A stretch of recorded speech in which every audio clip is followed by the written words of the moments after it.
Israel ফিলিস্তিন চলছে ভয়াবহ যুদ্ধ। শুরুতে জানিয়ে দেব ইসরায়েল ফিলিস্তিন যুদ্ধের হাতে পাওয়া আপডেট সংবাদ, এরপর বিস্তারিত।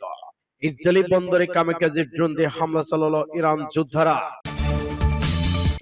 আরো জানিয়ে দিব ইউক্রেন যুদ্ধে ভূমিকা রাখছে ব্রিটিশ কমান্ডো দল।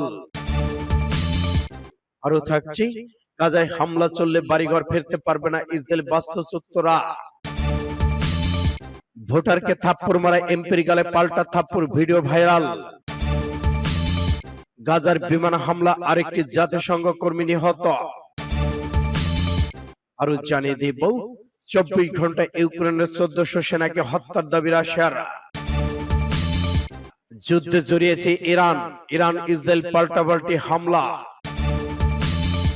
এবং সর্বশেষে জানিয়ে দিব তৃতীয় বিশ্বযুদ্ধ শুরু, সৌদি আরবের তেলের ট্যাঙ্কে ভয়াবহ হামলা চালালো ইসরায়েল। এতক্ষণ শুনছিলেন সংবাদ শিরোনাম, এখন বিস্তারিত। তবে অনুরোধ থাকবে এই ভিডিওটিতে একটি লাইক দিন এবং কমেন্টস করে জানিয়ে দিন আপনি কোন জেলা থেকে বা কোথা থেকে আমাদের সাথে যুক্ত রয়েছেন। এবং ইসরায়েল ফিলিস্তিন যুদ্ধের সর্বশেষ গুরুত্বপূর্ণ আপডেট সংবাদ হাতে পেতে চ্যানেলটি সাবস্ক্রাইব করে আমাদের সঙ্গে থাকুন। ধন্যবাদ। ইসরায়েলের প্রতিশোধ শুরু, ইসরায়েলি বন্দরে কামিকাজি ড্রোন দিয়ে হামলা চালালো ইরাকের যোদ্ধারা। ইরাকের ইসলাম বিপ্লবী প্রতিরোধ যোদ্ধারা ইহুদিবাদী ইসরায়েলের এইলাত বন্দরে একটি কৌশলগত লক্ষ্য বস্তুকে কেন্দ্র করে কামিকাজি ড্রোন দিয়ে হামলা চালিয়েছে। ইরাকের সন্ত্রাস বিরোধী সংগঠনগুলো জোট popular mobilisation unity PMU Telegram চ্যানেলে দেয়া এক বিবৃতিতে এই হামলার দায়িত্ব স্বীকার করেছেন।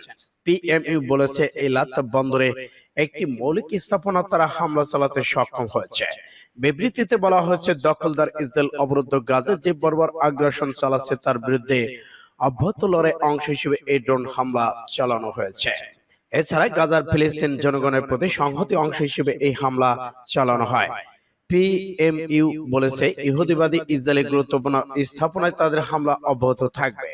ইরাকি প্রতিরোধ যোদ্ধারা ইসরায়েলের ইলাত বন্দরে হামলা চালানোর জন্য যে কামিকাজি ড্রোন ব্যবহার করেছে তার নাম আল আরাফাত।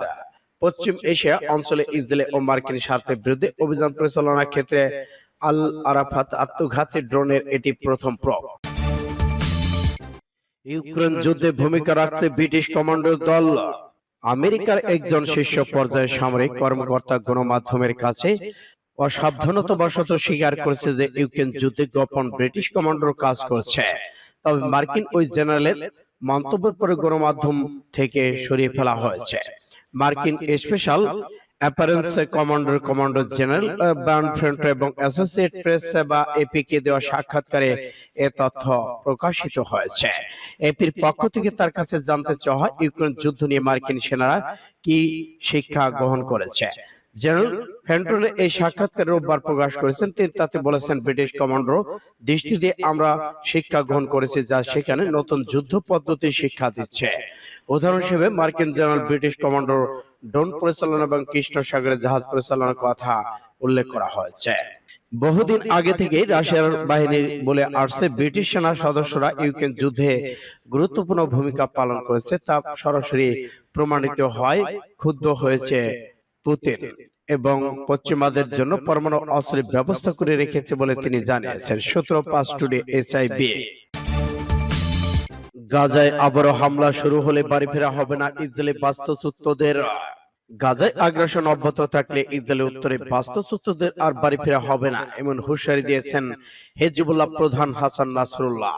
জানিয়েছে বার্তা সংস্থা রয়টার্স। সোমবার টেলিভিশন প্রচারিত বক্তব্যে তিনি জোর দিয়ে বলেন, যতদিন গাজায় হামলা চলবে লড়াই চালিয়ে যাবে লেবানন বিদ্রোহী গোষ্ঠী। পুরো বিশ্ব বিষয়টি বুঝতে পেরেছে বলে দাবি করেন এই হিজবুল্লাহ নেতা। হাসান নাসরুল্লাহ আলো বলেছেন, গাজার সঙ্গে লেবানন ফ্রন্টের সম্মুখ চূড়ান্ত পুরো বিশ্ব স্বীকার করে নিয়েছে। তার সে কারণে আমেরিকানরা নেতানিয়াহু সরকারকে বলে দিয়েছে গাজার যুদ্ধ বন্ধ হওয়া ছাড়া ইসরায়েলের উত্তরে সংঘাত বন্ধের উপায় নেই। বাস্তুচ্যুত ইসরায়েল উদ্দেশ্য করে তিনি বলেছেন, সমাধান চাইলে নিজেদের সরকারকে গাজার যুদ্ধ বন্ধ করতে হবে। উল্লেখ্য, গাজা তেল আবিবে চলমান আগ্রাসনের শুরু থেকে উত্তপ্ত ইসরায়েল লেবানন সীমান্ত সংঘাতের জেরে অঞ্চলটি ছেড়ে পালিয়েছে অনেক ইসরায়েল। সূত্র 5 টুডে। ভোটারকে থাপ্পড় মারা এমপির গালে পাল্টা থাপ্পড়, ভিডিও ভাইরাল। ভোটারদের সারিতে না দাঁড়িয়ে সরাসরি ভোট কেন্দ্রে ঢোকার সময় বাধা দেওয়া এক ভোটারদের কোষে থাপ্পড় মারেন এক এমপি। পরে ওই ভোটারও পাল্টা থাপ্পড় মারেন এমপির গালে।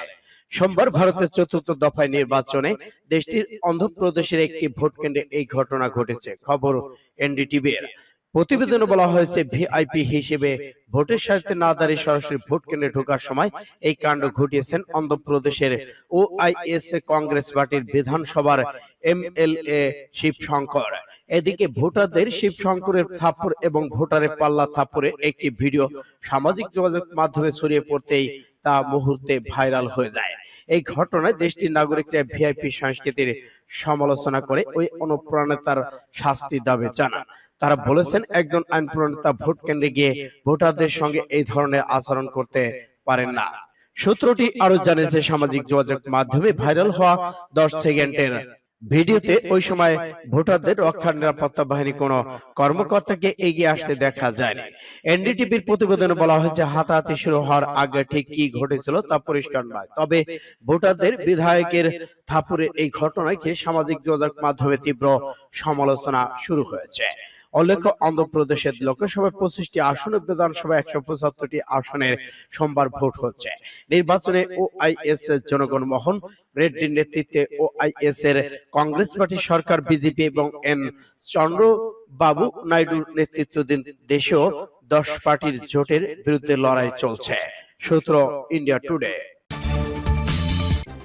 গাজায় বিমান হামলায় আরেক জাতিসংঘ কর্মী নিহত। গাজায় রাফা একটি গাড়িতে বিমান হামলায় জাতিসংঘের এক বিদেশি কর্মী নিহত হয়েছেন।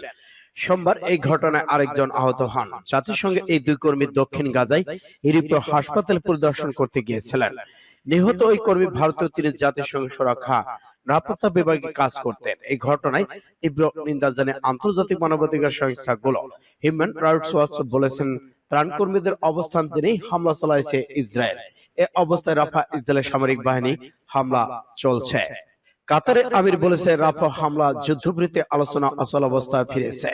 মঙ্গলবার ওয়েবসাইটে প্রকাশিত বিবৃতিতে হিউম্যান রাইটস ওয়াচ বলেছেন, ইসরায়েলি বাহিনী গত অক্টোবর থেকে এ পর্যন্ত গাজা উপত্যকায় মানবিক সহায়তার কাজ অংশ নেওয়া ত্রাণকর্মীদের উপর বহনে হামলা চালিয়ে আসছে। এসব হামলা আগে ত্রাণ সংস্থাগুলোকে ইসরায়েলের কর্তৃপক্ষ কোনো সতর্কতা দেয়নি। সূত্র ফাস্ট টুডে। 24 ঘন্টায় ইউক্রেনের 1400 সেনাকে হত্যার দাবি রাশিয়ার। রাশিয়ার প্রতিরক্ষা মন্ত্রণালয় দাবি করেছে, দন্তস্ক লুহানস্কে 24 ঘন্টায় রুশ সেনাদের সাথে সংঘর্ষে ইউক্রেনের 1400-এর মতো সেনা নিহত হয়েছে।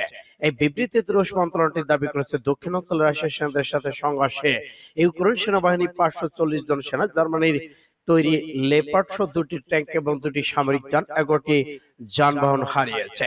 ওই বিবৃতিতে আরো জানানো হয়েছে, দন্তস্ক লড়াই 395 জন সেনা হারিয়েছে ইউক্রেন। এছাড়া পূর্বাঞ্চল এলাকায় রাশিয়ার সাথে সংঘর্ষে 135 ইউক্রেনীয় সেনার প্রাণ গেছে। মন্ত্রণালয় আরো জানিয়েছে, একই সঙ্গে 250টি ইউক্রেনের সেনা হত্যার করেছে রুশ বাহিনী। খোয়া গেছে তাদের 17টি গাড়ি। লুহানস্ক 13টি ইউক্রেনের হামলা রুখে দেওয়ার দাবি করেছে রুশ বাহিনী। এতে 80 জনের বেশি ইউক্রেনের সেনার হতাহতের খবর পাওয়া গেছে। সূত্র আরব নিউজের। যুদ্ধে জড়িয়েছে ইরান। ইরান ইসরায়েল পাল্টাপাল্টি হামলা। এবার যুদ্ধে জড়িয়েছে ইরান। গাজায় ইসরায়েলি নির্বিচারে হামলার মধ্যে চলমান ইসরায়েলের পাল্টাপাল্টি হামলা শুরু হয়েছে। গতকাল ইরানের পররাষ্ট্রমন্ত্রী হোসেন আমির আব্দুল্লাহিয়ান ইসরায়েলকে সতর্ক করে বলেছেন, গাজায় হামলা বন্ধ না করলে মধ্যপ্রাচ্য নিয়ন্ত্রণের বাইরে চলে যেতে পারে। ইরানের পররাষ্ট্রমন্ত্রী আরো বলেছেন, ইসরায়েলের সামরিক সহায়তা দেওয়ার জন্য যুক্তরাষ্ট্রকে দোষারোপ করা যেতে পারে। ইরানের পররাষ্ট্রমন্ত্রী এই সতর্কবার্তায় কয়েক ঘন্টা পর ইসরায়েলের প্রধানমন্ত্রী ইরানকে সতর্ক করে বলেছেন, তার লোকজন জীবনের জন্য যুদ্ধ করেছেন। কারো মারো পরিস্থিতি আরো লড়াই চলছে। ফিলিস্তিনি স্বাধীনতাকামী সংগঠন হামাসের যোদ্ধারা 7 অক্টোবর ইসরায়েলে আকস্মিক হামলা চালায়। এই হামলায় 1400 ইসরায়েলি সেনা নিহত হয়েছে। এর জবাবে সেদিন থেকেই গাজায় নির্বিচারে বিমান হামলা, গোলাবর্ষণ চালিয়ে যাচ্ছে ইসরায়েল বাহিনী। এছাড়া লেবাননে হিজবুল্লাহ অবস্থানে হামলা চালাচ্ছে ইসরায়েল। ইরান হিজবুল্লাহকে বারবার সমর্থন জানিয়ে আসছে। এদিকে ইসরায়েল হিজবুল্লাহ পর্যন্ত 5087 জন ফিলিস্তিনিকে হত্যা করেছে। সূত্র ইন্ডিয়া টুডে। সৌদি আরবের তেলের ট্যাঙ্কে বড় হামলা চালালো ইসরায়েল। এবার সৌদি আরবের তেলের ট্যাঙ্কে হামলা চালিয়েছে ইসরায়েল। ইয়েমেনে হুতি আনসারুল্লাহ যোদ্ধারা সৌদি আরবে আব্রু তেল কোম্পানি একটি ট্যাঙ্কে ক্ষেপণাস্ত্র লক্ষ্য করে ছোড়া পূর্বেই তেল ট্যাঙ্কটি দক্ষিণ অঞ্চল থেকে আক্রমণে জ্বলে ওঠে। ইয়েমেনে আরবি ভাষায় সেলুলার টেলিভিশন চ্যানেল আল মাছিয়া জানিয়েছে গতকাল শেষ বেলায় সৌদি আরবের জান্টো কোম্পানির আরামকোর তেল ট্যাঙ্কারে হামলা করে আনসারুল্লাহ যোদ্ধারা সৌদি সেনাদের বর্বর আগ্রাসনের জবাবে আনসারুল্লাহ এ হামলা চালায়। ক্ষেপণাস্ত্র হামলার ঘোষণা পরপরই সৌদি আরবের আল ইখরিয়া টেলিভিশন চ্যানেল জানিয়েছে ইয়েমেন থেকে ছুটে আসা ক্ষেপণাস্ত্রটি সরাসরি আঘাত করেছে। হামাস যোদ্ধারা বলেছে এটি একটি চক্রান্ত স্বরূপ সৌদি আরবের তেল ট্যাঙ্কারে হামলা চালিয়েছে ইহুদিবাদী ইসরায়েলের কূটনৈতিক যোদ্ধারা। ইয়েমেনের হুদাইদা প্রদেশে ভয়াবহ বিমান হামলা প্রতিশোধ নিতে হুতি যোদ্ধারা সৌদি আরবে গিয়েছিলেন তার আশপাশ থেকে হামলা চালাবে বলে। আরামকো তেল ট্যাঙ্কারে এই ঘটনা ঘটেছে। এতে 2015 সালে মার্চ থেকে ইয়েমেন থেকে উপর সামরিক আগ্রাসন চালিয়ে যাচ্ছে হামাস যোদ্ধারা। সূত্র ফাস্ট টুডে।